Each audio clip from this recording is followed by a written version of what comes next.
இன்றைய தினம் சிறகடிக்கும் ஆசை சீரியலை பார்த்தீங்கன்னா, ஷோரூமில் நடந்த விஷயத்தை வீட்டிற்கு மனோஜ் சொல்கிறார். ஆனால் அந்த நேரத்தில் முத்து நான் இருந்திருந்தால் இதை வேறு வழியில் டீல் பண்ணியிருப்பேன் என்று சொல்கிறார்.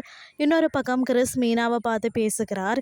இதன் போது சாக்லேட் பிஸ்கெட் போன்றவற்றை மீனா கிறிஸுக்கு கொடுக்கிறார். அந்த நேரத்தில் விஜயா மீனாவும் கிறிஸும் ஒன்றாக இருக்கிறத பார்த்து விடுகிறார். அதற்கு பிறகு அங்கே வந்த ரோஹிணி மீனா எங்கு கூப்பிட்டாலும் நீ போகக்கூடாது என்று கிறிஸுக்கு சொல்கிறார். அந்த நேரத்தில் பிஏ அங்கே எனக்கு பணம் வேண்டும், இல்லைன்னு சொன்னால் வீட்டில் இருக்கிறவங்களிடம் உன்னை பற்றிய உண்மையை சொல்லிடுவேன் என்று மிரட்டுகிறார். இதை கேட்ட ரோஹிணி உண்மையை சொல்ல வேண்டாம், என்னிடம் இப்போது பணம் இல்லை, அதுவும் முத்துவிடம் உண்மையை சொல்ல வேண்டாம் என்று அழுது நாடகம் ஆடுகிறார். இதை நம்பிய பிஏ முத்துவிடம் உண்மையை சொல்ல போகிறார். இறுதியில் விஜயாவின் வீட்டிற்கு வந்த மனோஜுக்கு பார்த்த பெண் வீட்டில் உள்ளவர்களை பெரியம்மா பெரியப்பா அண்ணா என எல்லாரிடமும் உரிமையுடன் பேசுகிறார். இதனால் மனோஜ் சலிப்புடன் காணப்படுகிறார்.